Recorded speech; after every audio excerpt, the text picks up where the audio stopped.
The fall of a forgotten empire, the enigma of Aksum's decline.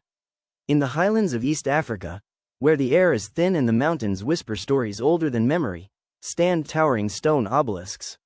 Silent, unmoving, watching, they belong to a lost superpower, an empire so rich, so advanced, that ancient writers placed it among the greatest civilizations on Earth.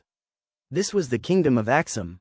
But here's the mystery: how does a civilization that once rivaled ancient Rome and traded with India simply vanish? No final battle, no clear destruction, no definitive answer, just silence. Tonight, we uncover one of Africa's greatest unsolved historical mysteries: the rise and the unexplained fall of Aksum. The rise of a giant. Long before Europe's medieval kingdoms, before many nations even existed, Aksum was already thriving. Located in what is now northern Ethiopia and Eritrea, Aksum rose around the 1st century AD. Its location was everything. It sat at the crossroads of global trade, linking Africa, the Middle East, and Asia. Ships passed through the Red Sea carrying gold, ivory, spices, silk. Aksum didn't just participate in trade, it controlled it. At its peak, Aksum minted its own coins, something only the most powerful civilizations could do at the time. Coins have been found as far away as India. This wasn't just a kingdom, it was an empire, a civilization ahead of its time. Aksum was more than wealth, it was innovation. Massive stone obelisks, some towering over 100 feet, were carved from single pieces of granite. No modern machinery, no cranes, just human ingenuity. And then, something even more remarkable happened. In the 4th century, under King Ezana, Aksum became one of the first nations in the world to officially adopt Christianity. Even before much of Europe, churches were built, faith spread, and Aksum became a spiritual center as well as an economic one. For centuries, it flourished, the height of power. At its peak, Aksum's influence stretched across parts of modern Ethiopia, Eritrea, Sudan, Yemen, yes, Yemen. Across the sea, Aksumite forces even launched military campaigns across the Red Sea, projecting power far beyond Africa. Ancient texts describe Aksum as one of the 4 great powers of the world, alongside Rome, Persia, and China. Think about that, an African empire, standing shoulder to shoulder with the giants of history.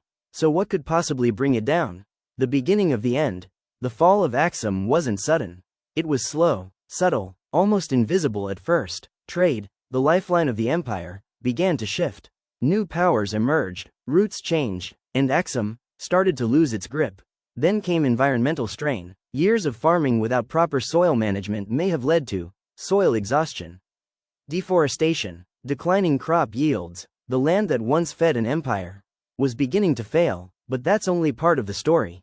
A world changing. In the 7th century, a new force rose in the Arabian Peninsula. The spread of Islam transformed trade networks across the region. Control of key routes shifted away from Aksum. Ports that once brought wealth now stood quieter, isolated. Aksum wasn't conquered, it was bypassed, cut off from the very system that made it powerful. Invasion or legend? Then there's one of the most mysterious and debated parts of the story. A queen, known in Ethiopian legend as Gudit. Some say she was a warrior. Others call her a destroyer. According to tradition, she invaded Aksum, burned churches, toppled the empire. But here's the problem: there's little archaeological evidence to confirm this. Was she real, or a symbol of chaos during a time of collapse? Historians still argue. The disappearance, and then, Aksum fades. No dramatic ending, no single moment historians can point to. The capital was gradually abandoned. Power shifted south into the Ethiopian highlands. The great obelisks remained, but the empire behind them was gone. Imagine walking through a once bustling city, now empty, wind moving through broken stone. History left behind. What really happened? So what caused the fall of Aksum? The truth is, we don't know for sure, but the leading theories include environmental collapse, loss of trade dominance, religious and political shifts, possible invasions or internal conflict. It may not have been one cause, but many, a slow unraveling, like a thread being pulled, until the entire fabric comes apart. Today, the ruins of Aksum still stand in Ethiopia. Quiet, powerful, unanswered. They remind us of something important.